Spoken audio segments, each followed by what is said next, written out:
안녕하세요. 금요사건 파일 디바제시카입니다. 2023년 12월 15일 오후 2시 15분 충청북도 청주시 율량동에 있는 119 안전센터에 신고 전화가 걸려왔습니다. 지금 저희 어머니가 가슴에 칼이 찔렸어요. 상황이 위급하다는 신고에 경찰과 구급대원들이 즉각 현장으로 달려갔죠. 그곳은 율량동에 위치한 한 노래방이었습니다. 대원들이 안에 들어서니까 칼에 찔린 중년 여성이 쓰러져 있습니다. 피투성이가 된 채였어요. 급하게 응급처치를 시도하려 했지만 이미 시신의 강직이 보였죠. 피해자는 이 노래방의 점주인 65세 B씨입니다. 머리와 몸에 둔기에 가격당한 흔적이 여실히 보였습니다. 신고자인 아들은 갑작스러운 어머니의 죽음 앞에 넋이 나가 있었습니다. 보통 그녀는 새벽 2시에서 3시쯤이면 퇴근을 한다고 해요. 근데 아침까지도 어머니와 연락이 닿지 않자 아들이 걱정돼서 노래방에 나와 본 겁니다. 그런데 불도 다 꺼진 이 컴컴한 곳에서 덩그러니 놓여진 어머니의 시신을 발견한 겁니다. 일단 이 사건은 한눈에도 살인사건임이 자명합니다. 경찰들은 빠르게 수사에 착수했죠. 그리고 가장 먼저 그 노래방 내부에 설치되어 있는 CCTV를 입수하게 되는데, 그 안에 범행 순간이 고스란히 찍혀 있었습니다. 사고는 시신을 발견한 지 12시간 전인 15일 새벽 2시 35분에 발생했습니다. 당시 노래방에 온 모든 손님들이 다 떠나갔고요. 주인 B씨 혼자 남아서 마무리 정리 작업 중이었죠. 그런데 순간 낯선 남성이 노래방으로 들어옵니다. 그리고 B씨가 이 상황을 파악하기도 전에 남성은 빠르게 B씨의 머리를 그냥 둔기로 내리쳤어요. 이후 쓰러진 그녀를 끌고 노래방 호실로 들어갑니다. 이때 B씨가 제발 살려달라고 울부짖는데 범인은 전혀 동요하지 않아요. 그리고 다시 한번 그녀의 가슴과 복부에 칼을 찔러 넣었죠. 이후 그는 카운터로 갔고 현금을 챙겼습니다. 여기까지 CCTV를 봤을 때 전형적인 강도살인 행각이었죠. 그런데 특이점이 있다면 이 CCTV 속 범인의 행동이 당황하거나 허둥대는 게 아니라 믿기 힘들 정도로 여유로웠어요. B씨의 사망을 확인하고 그때부터 뒤처리를 신속하게 합니다. 카운터에 있는 수건을 꺼내더니 주변과 복도 곳곳에 튀어있는 혈흔을 닦아내요. 그렇게 정리를 끝내고 마지막이 대박인데 노래방을 떠나기 직전에 실내 조명을 모두 소등을 하는 겁니다. 그러니까 B씨가 퇴근한 것처럼 위장하고 있는 거죠. 아니, 노래방에 침입을 해서 살인 저지르고 뒷정리하기까지 모든 게 불과 5분 만에 벌어진 일이었어요. 그렇게 그는 불을 끄고 유유히 현장을 떠났고요. 이 영상을 본 수사관들은 모두 같은 생각이었습니다. 이 자식 이거 상습범 아니야? 빨리 잡아야지. 그렇지 않으면 또 벌어지겠는데? 이젠 그의 신원을 파악하는 문제가 남아 있습니다. 사실 노래방 내부 CCTV뿐만 아니라 범인의 모습은 상가의 CCTV에도 찍혀 있었어요. 그런데요, 모자와 마스크로 얼굴을 철저히 가린 상태이기 때문에 얼굴을 제대로 식별할 수는 없더라고요. 게다가 옷과 모자 다 검은색이라 건물을 빠져나간 뒤에도 누군가에게 쉽게 목격되기는 좀 어려운 차림새입니다. 이놈 대체 누구지? 하고 영상을 계속 돌려보면서 경찰이 고민하던 그때 특이점이 눈에 들어왔죠. 저 모자 뒤에 저 흰머리 아니야? 푹 눌러쓴 모자 뒤로 흰머리가 나 있어요. 염색을 한 게 아니라면 이 범인의 나이가 지긋한 중년이다 라는 해석이 되겠죠. 경찰은 혹시나 더 정보가 없을까 CCTV를 계속 훑어봤지만 딱 거기까지였습니다. 근데 이걸로 사실 용의자를 추적할 수는 없어요. 한편 살인이 벌어지고 이미 12시간이 지났습니다. 거기에 범인이 살던 곳에서 아예 도주했을 가능성도 지금 배제할 수 없는, 경찰한테는 굉장히 불리한 상황이죠. 결국 이 사건에 30여 명의 대규모 인력이 투입되면서 집중 수사가 진행됩니다. 헌데요, 수사는 난항이에요. 심지어 하필 사건이 발생한 시각에 눈비가 내렸거든요. 그러니까 CCTV 화면을 가리면서 흐리게 나온 거예요. 결국 수사팀은 두 팀으로 나눠졌고요. 1팀은 범인의 범행 전 행적을, 2팀은 범행 후의 행적을 나눠서 추적하기 시작합니다. 자, 일단 1팀은요. 그가 어떻게 왔는지 그 동선을 역추적하던 중에 그가 시내버스를 타고 여기에 왔다는 걸 알아냅니다. 근데 단순하게 버스 한 번 타고 딱 오는 게 아니라 여러 대의 버스를 갈아타고 왔더라고요. 그래서 형사들은 그가 타고 내린 모든 정류장을 파악했죠. 청원구 내수읍과 율량동 그리고 흥덕구 하복대에 위치한 정류장들이었습니다. 그래서 여기를 중심으로 탐문 수사를 펼쳐요. 동시에 그가 탄 버스카드 단말기의 기록을 확보해요. 앞서 언급한 그 세 개의 정류장에서 공통적으로 기록이 남은 사람이 범인일 가능성이 높으니까요. 그렇게 끈질긴 역추적 끝에 드디어 한 명의 용의자가 등장했습니다. 그는 55세의 남성 A씨였죠. 자, 그런데 한편으로 범행 후의 동선을 추적하던 수사 2팀 있잖아요. 수사 2팀도 거의 동시에 유력한 용의자를 찾아내요. 일단 범인은 노래방을 나간 후에 CCTV 사각지대인 개울다리 쪽에서 모습을 감췄습니다. 근데 이 다리가 중요했죠. 이 다리는 청원구 내덕동에 위치한 빌라촌으로 향하는 길목입니다. 즉 그 빌라촌에 거주하지 않는 이상 외지 사람은 잘 사용하지도 않고 아니 알지도 못하는 길이라고 해요. 여기서 바로 범인이 그 빌라촌에 거주한 건 아닌가라고 생각하게 되죠. 그래서 즉각 그 골목 곳곳에 설치된 100여 개의 CCTV 다 수거해서 하나하나 살피게 됩니다. 뿐만 아니라 범인이 새벽 2시 40분쯤 도주를 했거든요.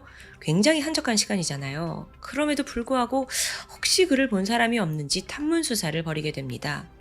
근데 그러던 중 제가 봤어요.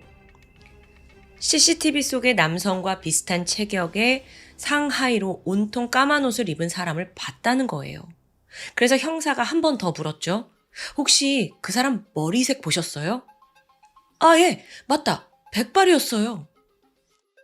그렇게 이 팀이 극적으로 찾아낸 용의자는 55세의 남성 A씨.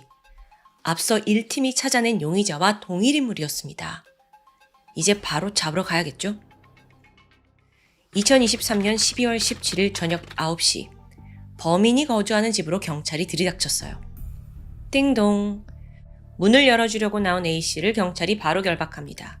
그러면서 집 안을 보니까 이 사람이 여태껏 컴퓨터로 무협지를 보고 있었더라고요.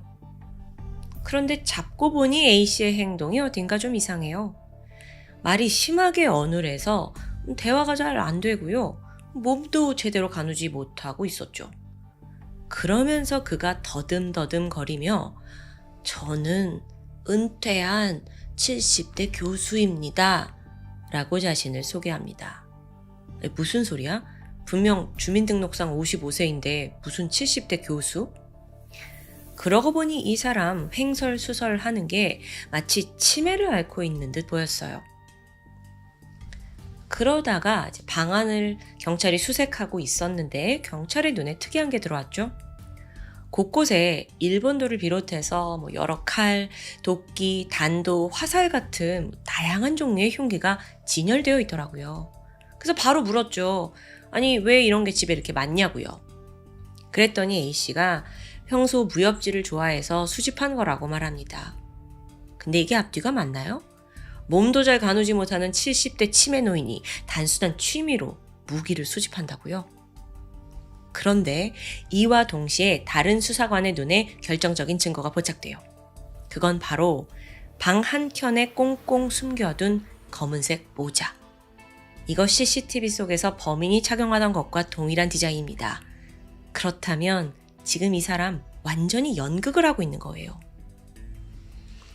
잠시 후에 A씨가 경찰서로 연행이 됐죠. 근데 끝까지 치매 노인 연기를 하면서 행세를 하면서 혐의를 다 부인해요.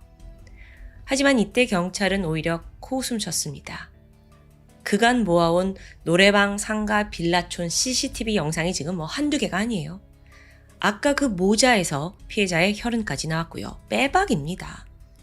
그래서 경찰이 이걸 들이밀면서 강하게 압박을 하자 A씨가 돌연 본연의 모습으로 돌아옵니다. 네, 제가 그랬습니다. 그는 모든 혐의를 자백하기 시작했죠. 범인이 밝힌 범행 동기는 단순한 생활고였습니다. 사실 그는 13년 전 프로그래머로 일했어요. 그러던 어느 날 코인 투자의 붐이 일어나면서 전 재산을 코인에 올인했고 이게 실패하면서 한순간에 신용불량자 신세로 전락하고 말았죠. 지난 몇 년간 친구와 지인들에게 돈을 빌려가면서 근근히 살아왔습니다. 하지만 돈은 턱없이 부족해요. 그래서 살고 있던 집도 월세가 몇 달이나 밀린 상황이었고요. 그렇게 찢어지게 가난한 자기 삶을 한탄하던 A씨가 별안간 생각의 회로를 바꾸게 돼요. 그깟 돈 그냥 훔치면 되는 거 아니야? 내가 돈 때문에 이렇게까지 불행해야 돼? 사건 발생 하루 전인 12월 14일 그는 품속에 2자루의 흉기를 숨긴 채 집을 나서게 됩니다. 마치 먹이를 찾는 하이에나처럼 범행 장소를 물색하러 다닌 거죠. 그러면서 최대한 인적이 드물고 또 동시에 현금이 있을 만한 곳이 어딜까? 그렇게 떠오른 게 홀덤바였어요. 홀덤바가 요즘 좀 주변에 많이 생기고 있지 않나요? 여기가 성인들이 술을 마시면서 이제 카드 게임을 즐기는 장소입니다. 그러니까 당연히 현금도 많이 있겠죠? 그래서 A씨가 홀덤바를 기웃거리는데 아차! 여기는 늦은 시간까지도 도저히 사람이 줄질 않아요. 인파로 막 북적거리는 겁니다. 그래서 홀덤바를 포기하고 나오던 길에 문득 한적한 곳에 위치한 B씨의 노래방이 눈에 들어왔습니다. 저기구나 싶었고 그때부터 약 2시간 정도 주변을 맴돌게 돼요. 그러다 새벽 2시 반 마지막 손님이 떠난 걸 확인한 후 그는 주저없이 안으로 들어갔습니다. 그리고 중년 여성 B씨를 칼로 찔러 살해한 후 서둘러 돈을 챙겨 도주했죠. 자, 지금 CCTV 증거도 혈흔도 확실하고 또 이런 자백도 받았으니까 수사가 잘 진행될까요? 아니요. 돌연 범인이 자기가 그때 만취한 상태라서 범행 과정이 전혀 기억나지 않는다고 갑자기 말을 바꾸는 겁니다. 네, 이거 예상대로 주치 과명을 노리는 거예요. 근데 여기서 이 사람이 정말 술을 마셨는지가 중요합니다. 경찰은 다시 그의 행적을 꼼꼼히 살펴보게 되죠. 범행을 저지르고 15일 오후 1시 30분입니다. 다음 날이 됐죠. 범인이 청주대교 인근에서 지인을 만났고 10만 원을 또 빌리게 돼요. 여기에 앞서 노래방에서 훔친 돈 50만 원을 더해서 밀린 월세의 일부를 갚게 됩니다. 그리고 이때 집주인에게 그 나머지 내가 아직 주지 않은 돈은 금방 주겠다라는 메시지를 남겨요. 그리고 다시 버스를 타고 또 다른 범행을 모색하게 된 거죠. 특히나 전날 저지른 그 첫 범행이 성공했다. 여기에 자신감을 얻었는지 인적이 드문 노래방을 특별히 찾아 헤맸습니다. 자, 여기서 그는 분명 추가 범행을 저질러서 남아있는 월세를 갚으려고 한 게 추정이 되죠. 다행히도 그건 벌어지지 않았지만요. 근데 만약에 이 사람이 술에 잔뜩 취해서 심신미약으로 아무것도 기억이 나지 않는 상황이라면 이렇게 그 범행이 끝나고 다른 범죄까지 계획할 수 있었을까요? 이게 상식적으로 말이 되지 않았어요. 물론 나는 좀 한숨 자고 일어났더니 다시 정신이 말짱해졌다 라고 말하겠죠. 근데 글쎄요. 과연 판결 결과는 어땠을까요? 사건 발생 5개월이 지난 2024년 5월 재판이 열렸습니다. 범인 A씨는 재판 내내 내가 정신없이 취한 심신미약 상태였다. 선처를 좀 해달라 호소를 합니다. 하지만 재판부는 이걸 받아들이지 않았어요. 미리 범행을 철저히 계획했죠. 흉기 가지고 나갔으니까요. 게다가 결정적으로 범행 후에 노래방 불 끈 거 기억하시죠? 그러면서 이건 피해자가 구조될 수 있는 일말의 가능성까지 배제했다는 것이 굉장히 잔혹하다고 판단됐습니다. 그렇게 1심에서 청주지법은 A씨에게 무기징역을 선고했죠. 지금으로부터 2달 전인 딱 10월에 2심이 열렸는데요. 범인의 항소를 기각했고 법원은 무기징역 원심을 유지했습니다. 오늘 사건의 범인, 아니 프로그래머까지 했던 사람이 어쩌다 이렇게 추락한 걸까요? 그러고 보면 뭐 앞에서 치매 노인인 척 막 연기하는 것도 정말 가증스럽습니다. 살인을 저지르고 버젓이 무협지나 보고 있는 모습도 소름 돋고요. 마지막으로 A씨는 형이 선고되는 순간까지도 억울함을 주장합니다. 그러면서 아이고 제가 기억이 안 나긴 하지만요. 범행은 인정했고 또 깊이 반성하고 있어요. 라고 말했다고 해요. 근데 이게 더 황당하지 않나요? 아니 앞뒤가 맞지 않아. 기억이 나지 않는다면서 무슨 반성을 해요? 여전히 그의 말에선 진심이 느껴지지 않았습니다. 여러분은 오늘 사건 어떻게 보셨나요? 지금까지 금요사건 파일 디바제시카였습니다. 안녕하세요. 토요미스테리 디바제시카입니다. 오늘 사건은 한국인들이 일본 여행지로 자주 찾는 오사카에서 벌어진 사건입니다. 때는 2018년 1월 26일 일본 오사카 사카이시에 위치한 병원 응급실로 의식불명에 빠진 환자 한 명이 긴급히 이송됩니다. 그는 67세의 남성 아다치 토미오 씨였죠. 평소 건강이 좋진 않았습니다. 지병으로 당뇨를 앓았고 또 거기에 대장암 4기 환자라서 이미 대장 일부를 좀 제거한 상태였어요. 심지어 얼마 전에 암이 폐와 간으로 전이되면서 방사선 치료도 함께 받고 있었고요. 즉 누구보다 건강관리가 각별하게 필요한 사람이겠죠. 그럼 그가 그 암 때문에 지금 의식불명이냐? 또 그렇진 않습니다.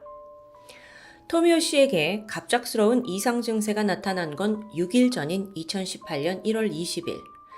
이날 그는 저혈당으로 쓰러졌어요. 병원에 입원을 했죠. 다행히 며칠 후에 건강을 회복했고 25일 날 퇴원을 합니다. 네, 어제요. 하지만 바로 다음날 또다시 저혈당이 왔는데 이번엔 의식불명에 빠질 정도로 상태가 심각한 거예요. 병원에 도착했을 당시 토미오 씨의 혈당은 20mg/dL. 보통 정상 수치는 70에서 110 사이인데 만약에 혈당이 70 이하가 되면 저혈당 증상이 나타납니다. 자, 현재 그는 20이죠. 통상적으로 30 이하가 될 경우에는 죽음에 이를 수 있어요. 토미오 씨는 현재 생사의 기로에 놓여 있는 거죠. 의료진은 그를 살리기 위해 사투를 벌였습니다. 그런데 비극은 이게 끝이 아닙니다. 바로 하루 뒤인 3월 27일 이번에는 토미오 씨의 큰아들 40살이던 아다치 마사미츠가 이 아버지의 자택 화장실에서 쓰러진 채 발견된 거예요. 당시 집에는 큰아들 외에도 어머니 그리고 누나 아케미가 함께 있었죠. 이 마사미츠가 화장실에 들어갔는데 한참이나 나오지 않았대요. 그래서 문을 열고 들어가 봤더니 그가 쓰러져 있었고 가족이 발견한 거죠. 이때 누나는 외출 중이던 마사미츠의 아내, 그러니까 올케에게 이 사실을 알렸고 막 황급히 달려온 아내는 처절한 남편의 이 광경을 목격하고 맙니다. 마사미츠는 화장실 벽에 기댄 채 의식이 없는 상태였어요. 즉각 병원으로 이송됐지만 그는 끝내 사망 판결을 받습니다. 사인은 일산화탄소 중독. 그러고 보니까 이 현장 화장실에서 뚜껑이 덮여있는 변기 위에 연탄이 담긴 그릇이 발견됐거든요. 이거 뻔한 상황이죠. 경찰은 마사미츠가 직접 연탄을 피워서 극단적 선택을 한 것이라 판단합니다. 또 결정적으로 유서가 존재했고요. 이 유서가 그러니까 마사미츠가 화장실에서 발견된 직후에 누나 아케미가 그 마사미츠 아내가 달려왔잖아요. 그 아내에게 이게 유서인가 봐 하고 건네준 거였어요. 내용은 이러했습니다. 제가 아버지와 누나를 위해 돈을 빌리러 여기저기 돌아다녔지만 실패했습니다. 사실은 내가 아버지에게 인슐린을 맞췄습니다. 아버지가 의식불명이 된 건 다 나 때문입니다. 여기서 잠깐 설명을 좀 드리자면 지금 병원에 입원한 토미오 씨가 당뇨를 앓고 있다고 했잖아요. 평소 혈당이 높은 당뇨 환자들은 주기적으로 몸에 인슐린을 투여받습니다. 이 인슐린이 몸에 있는 혈당 수치를 낮춰주는 거죠. 하지만 만약 이걸 과다 투여할 경우 반대로 저혈당 상태에 빠져버립니다. 이걸 이용했다라는 게 남편의 유서 안에 들어있었던 거고요. 자, 이 유서의 내용이 사실이라면 장남은 금전적인 문제로 괴로움을 겪다가 아버지를 살해하고 또 죄책감으로 본인 역시 지금 목숨을 끊는 정황이에요. 이 집안 뭔가 되게 복잡하죠.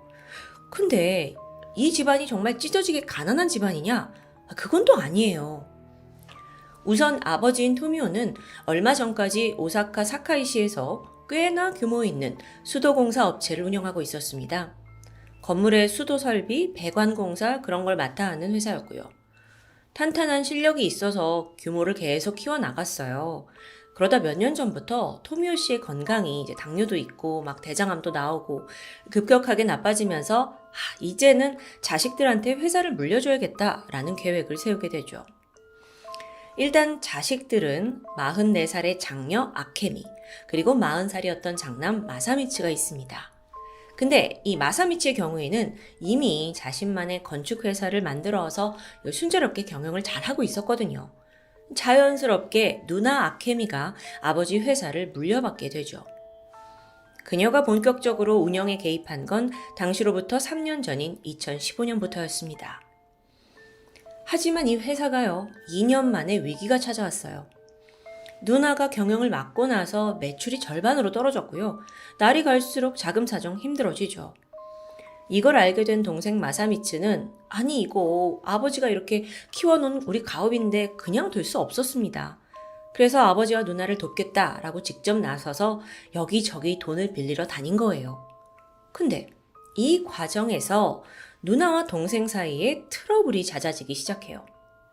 왜 그러냐면 이제 마사미츠가 와서 이제 회사가 어떤 상황인지 봤잖아요. 그 회사 내부 사정을 잘 알고 보니까 동생 입장에선 아니 누나 왜 경영을 이따구로 했어? 이렇게 무능력해 생각할 수 있죠. 또 반대로 누나는 아무리 네가 우리를 도와준다고 하지만 지금 나를 너무 자존심에 스크래치 가게 하는 거 아니냐. 이렇게 해서 다툼이 시작된 겁니다. 이게 점점 날이 갈수록 강도가 세지더니 내가 널 죽여버려야 속이 시원하겠다 뭐 이런 이야기까지 폭언을 퍼붓는 날도 생겼습니다. 남매의 사이가 걷잡을 수 없을 만큼 멀어졌겠죠. 사실 다 아버지 회사 살리겠다고 시작한 건데도 불구하고요. 한편 이런 집안 사정을 마사미치의 아내 역시 잘 알고 있었습니다. 남편은 평소 아내한테 여보 누나 진짜 조심해야 돼 하면서 누누이 누나에 대한 이야기를 해왔어요. 욕심만 그득하고 회사를 맡을 만한 깜이 아니다. 사실 부부끼리 그런 험담을 좀 해왔었죠. 근데 그러고 보니까 이 죽은 남편의 유서가 좀 이상합니다. 이건 그 위급한 상황에 누나가 유서라고 건네준 거잖아요. 근데 이게 컴퓨터로 문서화돼서 딱 인쇄가 된 종이더라고요. 손으로 쓴 게 아니라요. 아내가 생각을 했죠. 아니 내 남편이 여태 컴퓨터로 편지를 쓴 적이 있나? 단 한 번이라도? 없습니다. 게다가 유서를 좀 살펴보면 그 안에 문법이나 단어 선택도 평소 남편의 문체와는 너무 다르고요. 아내는 즉각 누나를 의심했죠. 그리고 이러한 사실을 경찰에 전달합니다. 형사님, 제 남편 죽음에 누나가 개입된 것 같아요. 좀 조사 좀 해주세요. 애원을 했죠. 그래서 원래는 그냥 단순하게 극단적 선택으로 마무리하려던 사건인데 아내 제보 들은 경찰이 그럽시다 하면서 사건을 좀 더 세밀하게 조사하게 돼요. 그리고 그 결과 초동 수사에서는 미처 발견하지 못한 이상한 점이 곳곳에서 드러납니다. 먼저 이 마사미츠가 사망한 현장의 화장실 문에 본드가 발라져 있었어요. 이게 밖에서 문을 열지 못하도록 이제 죽음을 결심한 마사미츠가 이렇게 일부러 발라놨다고 해석을 할 수 있겠죠? 근데 정작 거기에 사용된 본드는 화장실 내부가 아닌 창고에서 발견됩니다. 왜? 이거 들고 들어갔을 텐데 왜 이게 밖에서 나오냐고요? 게다가 그 변기 위에 연탄이 태워져 있었잖아요. 그런데 화장실 내부에 라이터가 발견되지 않았어요. 그럼 어떻게 불을 붙이냐고요? 앞뒤가 맞지 않는 겁니다.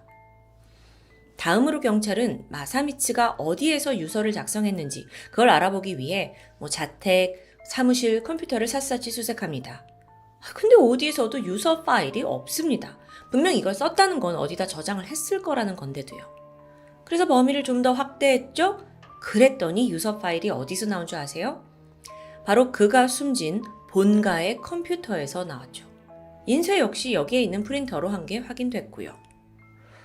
이제 의심의 화살은 당연히 누나 아케미에게 집중됩니다. 경찰이 핸드폰 포렌식을 했더니 이 누나가 여러 번에 걸쳐 연탄 관련된 검색을 한 게 남아 있습니다. 그리고 여기서 가장 결정적으로 마사미치의 시신을 부검해 봤더니 놀라운 게 드러나요. 몸 안에 수면제 성분이 나온 거예요. 평소 그는 수면제를 복용하던 사람은 아닙니다. 오히려 이 약 성분은 누나가 이전에 처방받은 것과 동일한 성분이고요. 수사망이 점점 아케미를 향해 조여왔죠. 그게 불안했던 걸까요? 어느 날 아케미가 경찰한테 갔어요. 그러면서 제 생각에 동생의 아내가 좀 수상해요. 조사를 해봐야 될 것 같아요. 막 이러면서 올케를 범인으로 모는 거예요. 그러니까 남편을 죽이고 정작 지금 누나인 나를 범인으로 몰고 간다라는 식의 음모론을 아주 적극적으로 펼칩니다. 자, 이후 그녀의 행동도 가관이었죠. 아케미는 억울하다면서 자기가 직접 이 음모론 내용을 적어넣은 전단지를 만들어요. 그리고 그거를 막 이웃집에 뿌리고 주변 차 앞유리에 끼워 넣고 막 동네 사람들한테 내가 범인이 아니다. 그 마사미치 아내가 범인인 것 같다. 이런 걸 막 퍼뜨리려는 거죠. 게다가 점점 이게 강도가 좀 세지는데요. 화를 못 참았는지 올케 자동차에다가 빨간 스프레이로 낙서를 하면서 정말 악랄하게 괴롭힙니다. 근데 또 이 모든 게 CCTV에 찍혀 있어요. 사실 이런 과한 행동을 할수록 더 의심을 받는 건 아케미였죠. 결국 2018년 6월 20일 아케미는 동생을 살해한 혐의로 체포됩니다. 그런데요, 이 사건엔 사실 또 다른 목격자가 있습니다. 그 마사미츠가 사망할 당시 집안에 어머니도 계셨잖아요. 근데 어머니가 이렇게 말해요. 그날 우리 딸 아케미가 나에게 녹차를 한 잔 타줬어요. 근데 그걸 마시자마자 내가 의식이 몽롱해져서 잠들어 버린 거야. 그리고 다시 정신을 차렸더니 아들은 죽어 있었고요. 어머니는 그때 잠들어 버린 거죠. 여기까지 확인한 경찰은 사건 당일 집을 찾은 남동생에게 누나가 같은 방법으로 또 의식을 잃게 했다고도 판단합니다. 이후 그를 직접 화장실로 옮겨서 연탄 피우고 문 봉쇄하고 자기는 어떤 방식으로든 현장을 빠져나온 뒤 자살로 위장한 거라고 판단한 거죠. 친누나가 이렇게까지 해서 집에서 부모님 계신 집에서 동생을 죽인다고요? 너무 끔찍합니다. 아니 그러면 재판에 앞서 살해 동기는 뭐였을까요? 단순 돈? 피해자 아내에 따르면 마사미치는 사건 하루 전, 그러니까 아버지가 병원에 실려갔을 때 와이프한테 이거 누나 때문인 것 같아 라고 의심하는 말을 했었다고 합니다. 그렇다 보니 누나는 동생이 알 것 같은데 이게 발각되게 두려워서 동생까지 살해한 게 아니냐라고 추측이 나왔죠. 그리고 이걸 뒷받침하듯 그녀가 작성한 그 남동생의 가짜 유서, 누나가 작성한 거거든요. 거기에는 남동생에게 자기 죄를 덮어 씌우려는 흔적이 있었죠. 내가 아버지에게 인슐린 줬다고 적어놨으니까요. 한편 아케미가 체포된 지 8일 후 아버지 토미오는 끝내 의식불명에서 깨어나지 못하고 숨을 거두었습니다. 자, 지금까지 이 집안에서 2명이 사망한 거예요. 그리고 경찰은 바로 아케미가 아버지에게도 살인을 시도한 게 아닌지 조사에 들어가는데 역시나 수상한 정황이 포착됩니다. 앞서 아버지가 병원에 실려갔던 그 2번 모두 공교롭게도 그날 전날 저녁부터 그러니까 큰딸 아케미가 마침 이때 집에 와 있던 그 타이밍이더라고요. 게다가 더 잔인한 건 아버지가 저혈당 상태가 됐잖아요. 그러면서 어지럽지? 정신이 좀 이상한데? 이렇게 문제를 토로했음에도 불구하고 아케미는 아무런 조치를 취하지 않았습니다. 그냥 아버지를 그 상태로 장시간 방치했어요. 끝내 의식을 잃고 아버지가 쓰러지자 그제야 여기 911 좀 부를게요 하면서 병원에 신고를 했고요. 그래서 이 시기쯤에 아케미가 핸드폰에 뭘 검색했는지 포렌식을 해봤더니 인슐린 다량 섭취, 저혈당 오래 방치하면 죽나요? 기록이 뻔하게 나옵니다. 와, 아버지 쓰러졌는데 이걸 검색할 여유가 어딨냐고요. 결국 이런 정황과 증거들로 인해 2018년 10월 아케미는 또다시 아버지 토미오 살인 혐의로도 기소됩니다. 자, 이렇게 가족의 2명을 살해한 아케미는 원래부터 미친 여자였던 걸까요? 그녀는 1974년생입니다. 그리고 학창시절 알려진 바에 따르면 굉장히 인기를 독차지했던 사람이에요. 외모도 예쁘고 공부도 잘해, 운동도 잘해, 또 성격도 나쁘지 않아서 특히나 남학생들로부터 인기가 많았다고 합니다. 그렇게 순조롭게 학창시절을 보낸 후 대학을 졸업하고 나서 10살 연상의 우체국 직원을 만나 연애하고 또 결혼에 성공했죠. 두 사람 사이에 아들 둘 낳았습니다. 잘 사나 싶었는데 이 결혼 생활이 순탄치 않았어요. 남편이 도박에 빠지면서 경제가 흔들리고 가정이 파탄나기 시작했죠. 굳게 이혼을 결심한 아케미. 그런데 그녀의 행동은 조금 남달랐습니다. 내가 무조건 아이의 친권을 가져와야 돼. 이 일념 하나로 어느 날 남편의 지갑에다가 몰래 대마초를 넣어둬요. 그러니까 약물 중독으로 꾸며내려고 한 거죠. 근데 이게 또 들통나거든요. 그래서 이 일로 체포까지 된 적이 있어요. 그러니까 다니던 회사에서도 잘리고 암울한 날들을 보내다가 어느 날 갑자기 아버지가 건강이 안 좋아지면서 아케미야 너밖에 없다 하면서 사업을 물려받게 된 거죠. 이혼 후에 아케미가 잠시 교제를 하던 남성이 있었는데 그 남성에 따르면 아케미는 자존심이 굉장히 센 사람이라고 합니다. 또한 본인이 처한 현실을 좀 회피하려는 경향이 강했고요. 단순히 돈만을 쫓았던 사람은 아닌 것 같아요. 사실 그녀는 이 아버지 회사를 물려받고 나서도 나 도저히 적성이 안 맞는다 라면서 큰 스트레스를 호소했는데요.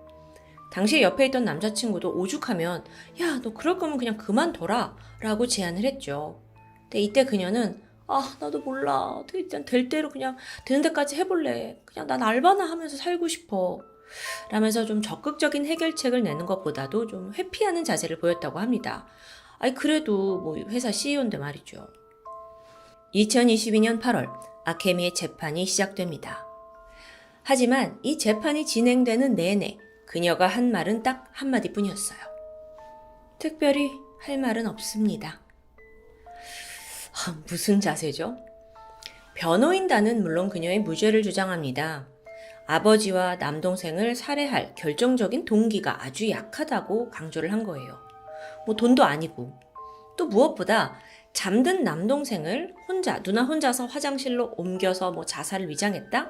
이거 자체가 좀 불가능한 거 아니냐라고 내세웠어요. 결정적으로 그 휴대폰으로 저혈당 쓰러지면 죽나요? 검색한 기록이 있잖아요. 여기에 대해서도 단지 위급한 상황에 아버지가 너무도 걱정이 돼서 그런 행동을 했다라고 설명을 했죠. 또 이게 아라고 말하면 아닌 것 같고 또 애라고 말하면 애인 것 같고 참 그렇습니다. 재판에서 아버지 토미오의 사인 또한 쟁점이 됩니다. 이 토미오의 주치의는 인슐린 과다 투여로 인한 저혈당 쇼크가 원인이라고 꼽았어요. 근데 이렇게 되면 아케미가 인슐린을 넣었다라는 게 증명만 되면 이제 살인사건이 되는 거죠. 근데 반면에 이 아버지가 대장암도 가지고 있었잖아요. 그래서 종양내과 의사는 대장암 때문에 이렇게 몸이 약해진 거다라는 결과를 내놓게 됩니다. 암이 사인이라면 토미오는 병사, 그러면 아케미도 살인죄를 벗게 될 텐데요. 한편 이때 아케미의 어머니가 힘겹게 증언대에 섭니다. 생각해보니까 딸이 우리 집에 방문할 때마다 이상하게도 남편이 저혈당에 빠졌던 것 같다. 그건 맞는 것 같다. 라고 증언을 한 거죠. 근데 이게 또 한편으로는 어머니 입장에선 지금 남편과 아들이 모두 죽은 마당에 딸까지 살인죄로 기소된 것 자체가 너무 괴로울 거예요. 그래서 어쩌면 딸이라도 좀 살리자 싶을 수 있는데 이런 증언을 좀 용기 내서 한 거죠. 실제로 어머니는 어떻게든 이 딸 아케미가 우리 가족의 사망과 연관이 있을 것 같다라고 확실하게 증언합니다. 두 번째 재판에서는 검찰 측에서 돈과 관련된 새로운 증거를 제시합니다. 아버지가 입원을 하고 나서 그 얼마 안 되는 시간 동안 아케미가 은행 계좌에서 꾸준히 돈을 출금했더라고요. 이렇게 되면 아버지 살해할 동기가 금전적인 목적이 될 가능성이 높아지죠. 그리고 이건 판결에 아주 중요한 증거가 되고요. 2022년 11월 마침내 디데이가 되었습니다. 이날 오사카 법원은 아다치 아케미에게 남동생 그리고 아버지를 살해한 혐의로 유죄를 선고합니다. 재판장이 뭐라고 했냐면 아주 치밀한 계획으로 가장 가까운 가족 둘의 목숨을 빼앗았다고 말합니다. 그리고 아케미에겐 무기징역이 내려졌죠.